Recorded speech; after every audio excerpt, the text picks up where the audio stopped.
कम के त बोल्यो हैन नपरेको पनि हुन सक्छ त्यसपछि उहाँलाई के भन्ने दिदी दिदी भनेर उहाँलाई यसरी घचघचाउन सकिन्छ हो कि हैन भन्नु यसरी घचघचाउने उहाँ बोल्नु भएन उहाँ एकदम शिक्षित अवस्थामा हुनुहुन्छ त्यो भइसकेपछि उहाँलाई के गर्ने यसरी हेर्ने यो सास नलीको यस्तो यता यसरी निकाल्यो त्यतिकै बसिराख्ने यसरी यसरी गरिदियो घाँटीलाई चाहिँ यो जुन श्वास प्रश्वासको नली यहाँ हुन्छ उहाँको चाहिँ यस्तो गरिदियो भने चाहिँ के हुन्छ उहाँलाई श्वास फेर्न एकदम सजिलो हुन्छ बुझ्नुभयो के हुन्छ अरे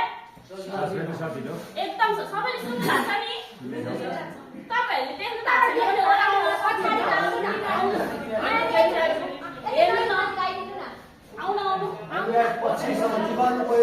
हजुरहरूको लागि मतलब मैले गर्ने होइन कि आएर हजुरहरूलाई पनि म गर्न लाउँछु क्या म आउनुहोस् हेर्नुहोस् बुझ्नुहोस् पछि तपाईँको लाइफमा कुनै दिन काम लाग्छ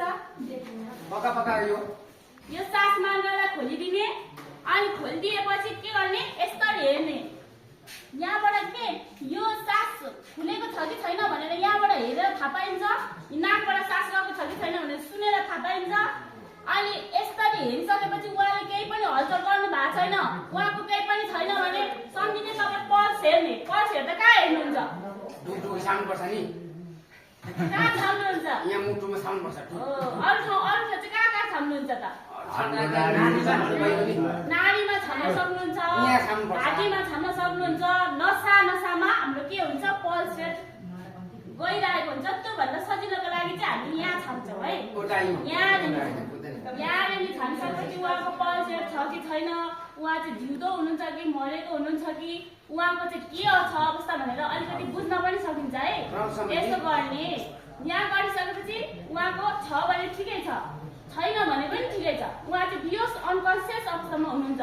अनकन्सियस भएपछि हामीले पहिला के गर्ने पहिलो नम्बरदेखि टाउकोदेखि सुरु गर्ने उहाँको चाहिँ फ्र्याक्चर भएको छ भने चाहिँ कसरी उपचार गर्ने भनेर त कारण प्राथमिक उपचार गर्ने भनेर त थाहा पाउनु पर्यो नि त त्यतिकै उपचार गरेर मात्रै हुन्छ त हुँदैन त्यही भएर पहिलो प्राथमिक शरीर चेक गर्ने शरीर चेक गर्दाखेरि पहिला टाउकोदेखि चेक गर्ने हेर्नु है राम्ररी म भरे गर्न लाउँछु